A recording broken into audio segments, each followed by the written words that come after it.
Nobody told the cat she wasn't supposed to do this. She weighed 4 kilograms. They weighed less than half a kilogram each. She was a domestic tabby who had never left a farm property in her 7 years of life. They were 3 of the fastest predators on Earth, born blind, born helpless, born into a world that had already taken everything from them before they were old enough to open their eyes. And when the cat walked into that barn and found them, she did not run. She did not puff and hiss a retreat. She walked a slow circle around all 3 of them, sat down, and began to wash her own face, the way cats do when they are deciding something. And then she lay down beside them and let them crawl toward her warmth. 2 years later, what those cheetahs did when they came back would leave every person who witnessed it struggling to find words. This is the story, and it starts in the worst possible way, so that it can end in the best one. The Thornveld Reserve sits on the edge of the Limpopo Corridor in South Africa, a stretch of acacia and dry grassland where the soil runs red and the summer heat comes down like a physical weight.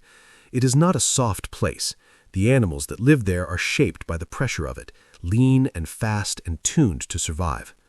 Willem Brandt had managed the reserve for 22 years. He was 61 years old, heavy-shouldered, with a sun-darkened face and pale gray eyes that had seen a great deal of the bush and held most of it without comment.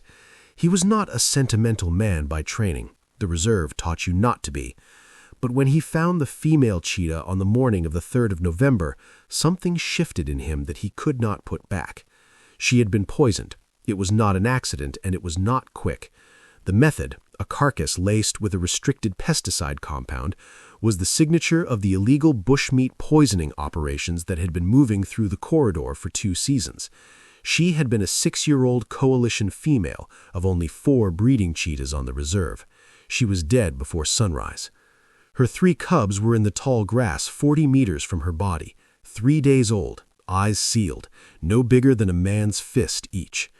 Willem radioed his wife, Elsa, 49 years old, a woman with 20 years of wildlife care experience and the calm efficiency of someone who has handled more emergencies than she can count. He also radioed the reserve's wildlife vet. And then, because the vet was 3 hours away and the cubs were already cold, he carried them to the farm building at the reserve's southern boundary, put them in a cardboard box lined with a fleece blanket, and placed them in the barn where the heat lamp used for lambing season was still rigged from the week before. The cat was already in the barn. Her name was Dot, a gray-brown tabby with a white chest blaze and a notched left ear from a long-ago fence disagreement. She was 7 years old, had raised 2 litters of kittens on the property, and was, according to Elsa, the most self-possessed animal she had ever met. Dot did not belong to anyone in any meaningful sense. She lived on the farm. She tolerated people. She made her own decisions. She made one now. By the time Willem came back 20 minutes later with formula and feeding syringes, Dot was curled in the box with the 3 cubs pressed against her belly. She looked up at him with the flat, unimpressed expression of a cat who had been managing things perfectly well without human input, and saw no reason to change that arrangement. Willem stood in the barn doorway for a long moment. Then he called Elsa. "You're going to want to come see this, and bring the camera." The cubs were named Sabi, Kosi, and Ridge, after landmarks on the reserve they would, everyone hoped, one day run across. They were tiny and demanding and loud in the way that all newborns are loud, and Dot absorbed their chaos with a patience that astonished everyone who watched her.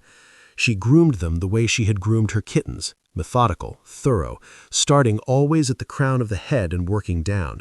She kept them pressed to her body through the cold nights. She chirped at them when they wandered too far, a sharp maternal sound that they responded to immediately, stumbling back toward her on their uncoordinated legs. What she could not do was feed them. Cheetah cubs require species-specific formula in those first weeks, and Elsa and her assistant took over the feeding rotation, every 2 hours, around the clock for the first 3 weeks. But after every feed, without fail, Dot was there, cleaning them, warming them, holding the architecture of their world together with the simple, relentless fact of her presence. By 6 weeks, the cubs were mobile and mischievous and absolutely convinced that Dot was their mother. They stalked her tail with a predatory focus that made everyone laugh and made Dot visibly tired. She endured it. She batted them gently when they got too rough, a measured correction, never aggressive, and they learned the limits from her the way all young animals learn limits, through the calm authority of someone who means it. At 3 months, the cubs were transferred to a dedicated wildlife rehabilitation enclosure on the reserve. Dot was not taken from them. She was given access through a small passage in the fence, and she used it. Every day for the first 2 months of the transition, she would slip through, spend several hours with the cubs, and slip back out. The cubs tracked her movements at the fence line the way they would later track prey, with their whole bodies oriented towards one point. By 5 months, Dot's visits became less frequent as the cubs' world expanded to fill the enclosure. They began practicing hunting behaviors with each other. They became, slowly, the athletes they were born to be, long-legged, deep-chested, built for an acceleration that can hit 70 miles an hour in under 3 seconds. Elsa would watch them sprint the length of the enclosure and still find it impossible to reconcile this power with the trembling gram weights Willem had carried from the grass 2 seasons ago.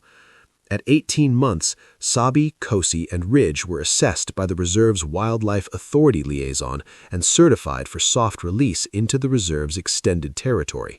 It was one of the fastest rehabilitation timelines on record for cheetah cubs raised without a cheetah mother. The behavioral profile report noted, without being able to fully explain it, that all 3 animals displayed an unusually high baseline confidence and social stability. They had been, the report said, well mothered.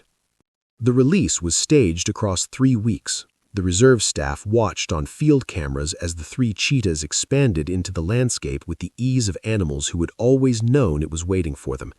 Then came the morning that nobody had planned for.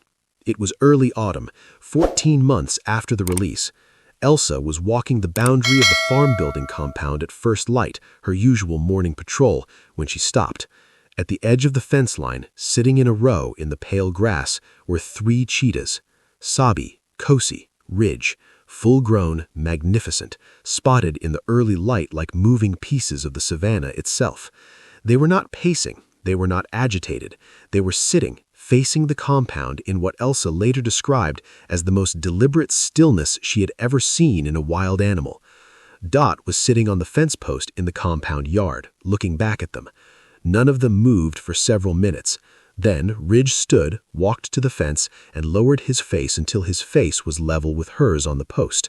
Dot leaned forward. Their faces touched through the wire. That was all.